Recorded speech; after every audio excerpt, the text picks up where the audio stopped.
Hi, I'm Don, and this is The Hobbyist Geek.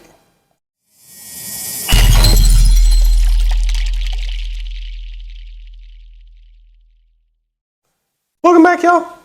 Today we are going to finish off the Lord of the Rings Middle-earth series with Sauron. That's right, he finally arrived, and before the entire series has been published, so I'm actually going to be able to put him in, and it's going to go nice and smooth and all together, and it's going to be awesome. Hopefully this guy is just as good, if not better, than the rest. I can't wait. Let's go ahead and take a look at the packaging and see what we got inside. And here is the packaging we get with the Middle-earth Sauron. And look at this guy. Look at all of these spikes everywhere and the individual fingers. This is probably going to be where the biggest problem areas are. Just a guess, but either that or it's going to be all of the detail here on the mace. Won't know until I get into it, but I'm thinking it's going to be this hand and the spikes on the shoulders. Who knows? But I really like this base, by the way. You know, the gold, the ring inscription. Looks like we got 3.5 sheets. Here we go. A 7 out of 10 difficulty with 135 pieces. So, not too bad. Not too bad. Hopefully I'll be able to do this in one go. We shall see. Not much more to say on the packaging. Let's see what's inside. And here is what comes inside the package. Basically everything black except for the base. Base has that beautiful gold, along with that wonderful little glitter effect that they've got in the modern Middle-earth. I really love that. All of these, I mean, they're black and they're not black. It's interesting, actually, now that I'm thinking about it, because it should make it easier to see, you know, where the tabs go.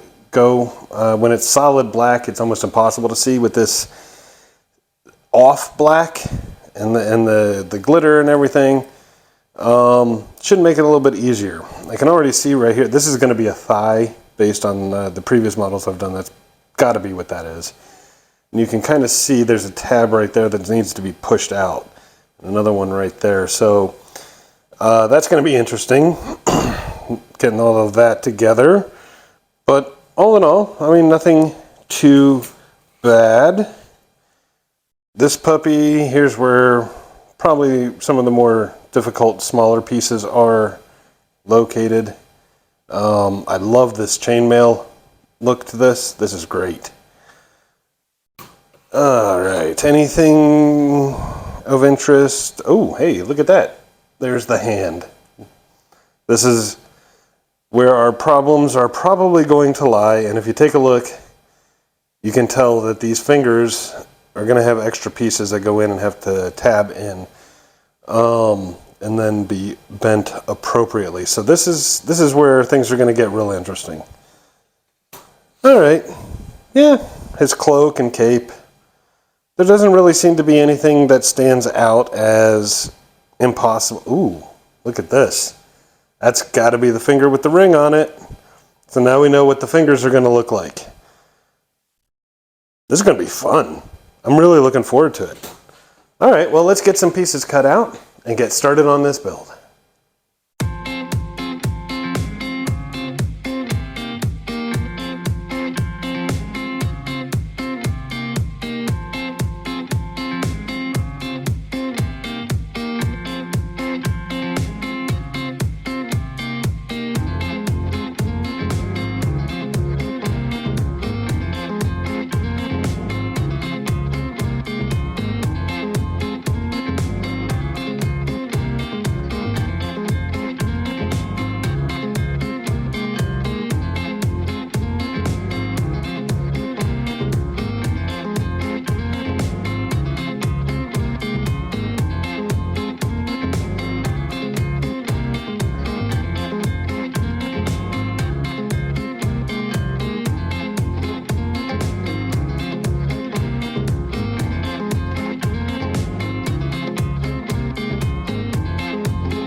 And here he is, the Dark Lord Sauron, fully assembled and looking pretty freaking spectacular, actually. I thoroughly enjoyed this build. I thought it was really, really fun. It's definitely that 7 difficulty, so don't expect to have an easy time throughout the whole thing. But it went together reasonably smoothly. Wasn't too many surprises. And in the end, as you can see, we got a beautiful representation of this terrifying character. Well, let me just pull him in and I'll start showing you what we got here.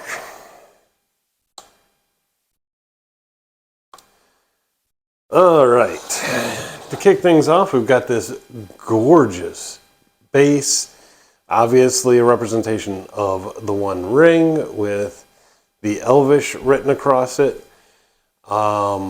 We've got this cool little action pose going on the feet. We've got, you know, the armor all going up, and all of these beautiful spikes on both sides.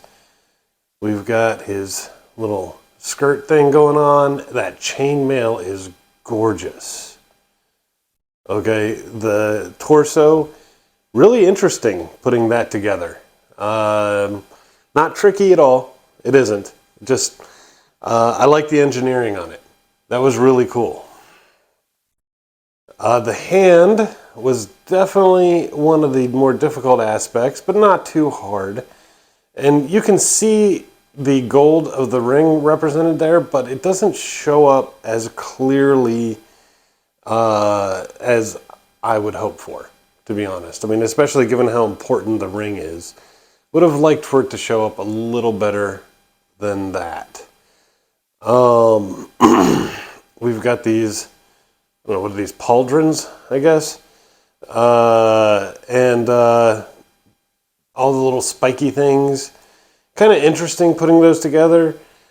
Make sure to twist and fold when you're putting the spikes in, because at least on the inside, because the little tabs that are supposed to hold it in place, they kind of get in the way.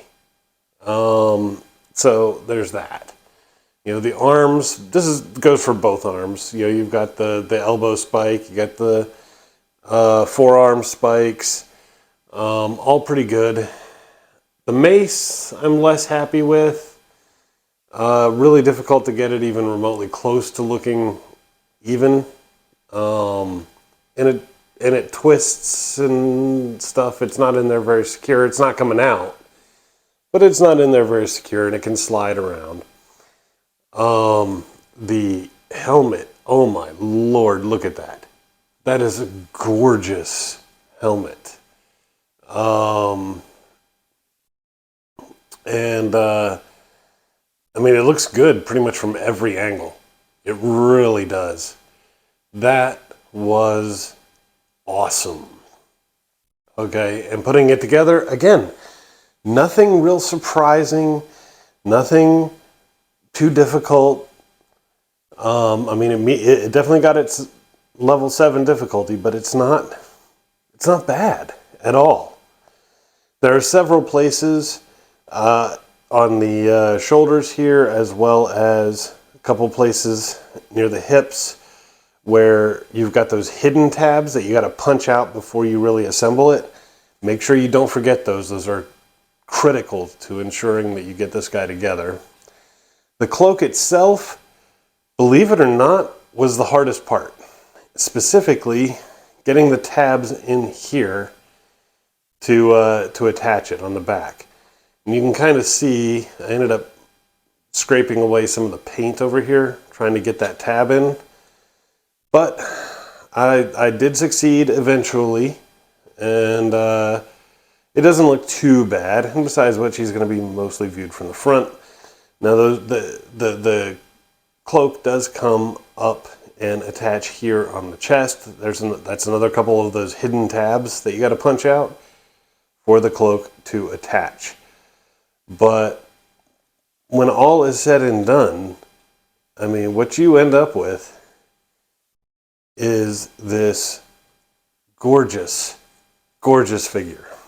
Now, as for size, here's one of the more recent Star Wars ones I did, and you can see right about the same size. I mean, he's got a larger base and all the spikes on his head, but, you know, right in line with premium series adult figures. So that is great. As for the rest of the Lord of the Rings series, we've got our towers, and of course, Minas Tirith. Let me pull out a little bit. There we go. Got Minas Tirith to go with it. So, I mean, this is a fantastic series so far. And Metal Earth, if you're listening, exploit this series. Exploit it. There are innumerable things you can do. Okay, I want to get a representation of every member of the Fellowship. I want Galadriel.